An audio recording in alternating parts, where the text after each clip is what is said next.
Somewhere between two universes that we're never supposed to touch, imagine the one fight almost nobody asks for. Battle Beast, the undefeated Viltrumite-killer from Invincible, against the Hulk, Marvel's angriest and strongest force of nature. One fights for the joy of dying against something worthy, the other simply gets stronger the longer you make him suffer. Put them in the same arena and you get one of the most brutal hypothetical showdowns imaginable. And by the end of this video, you'll understand exactly why this matchup is so much closer than it looks on paper. Let's start with Battle Beast, real name Thok. He's a Dornian warrior who resembles a massive armored white lion, and he doesn't fight for territory, revenge, or ideology. He fights because he wants a death worthy of his legend, and he's spent centuries traveling the galaxy specifically searching for an opponent strong enough to finally end him. Every battle he survives is, in his own mind, a disappointment. Proof the universe still hasn't given him a real challenge. His raw physical toolkit is absurd. His strength rivals, and in some cases surpasses full Viltrumites, the same alien race that effortlessly curb stomps Earth's mightiest heroes. He's fast enough to blur past most enhanced fighters, his fangs can pierce skin that shrugs off bullets, and his endurance borders on the supernatural. He's fought for days after his own stomach was cut wide open, refusing to stop, refusing to even acknowledge the pain. Battle Beast's resume speaks for itself. He beat Invincible, Mark Grayson himself, in their very first encounter without much effort at all, treating a fight that would terrify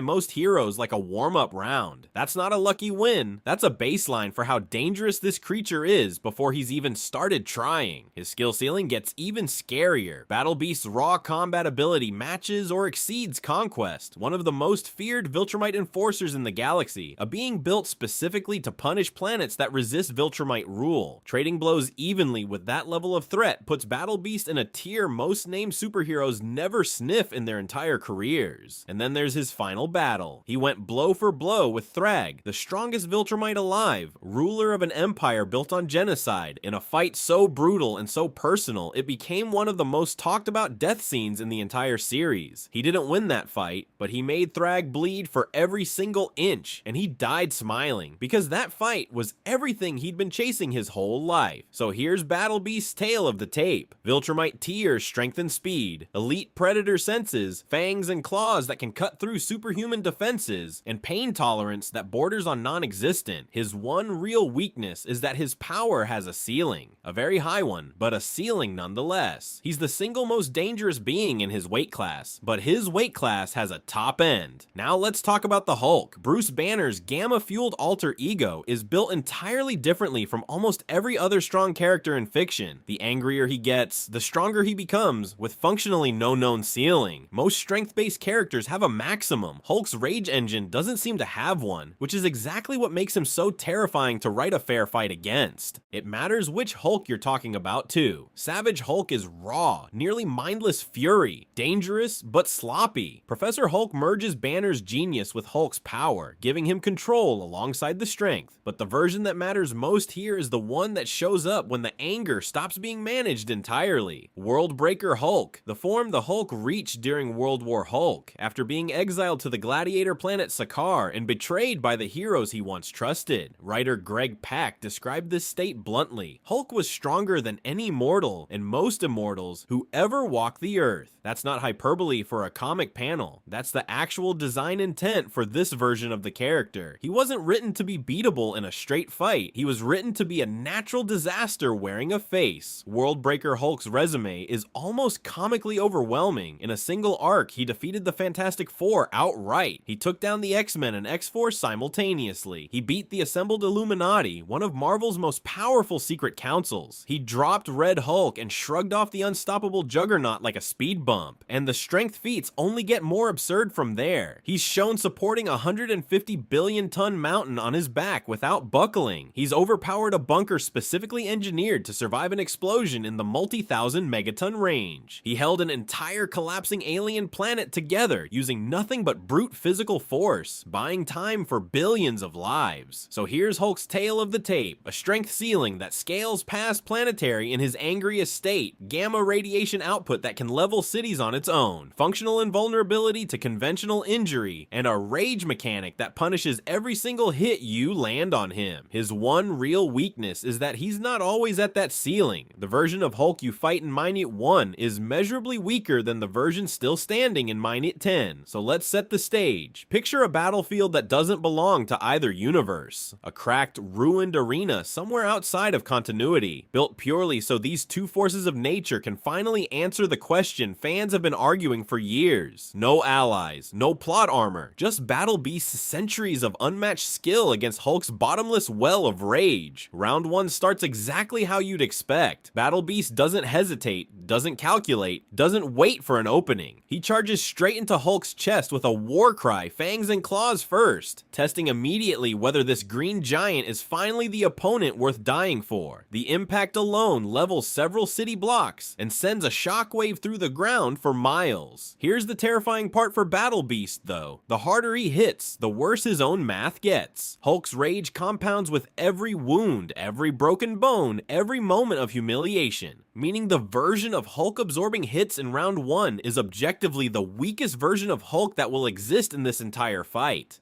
Every strike Battle Beast lands is quietly making his job harder.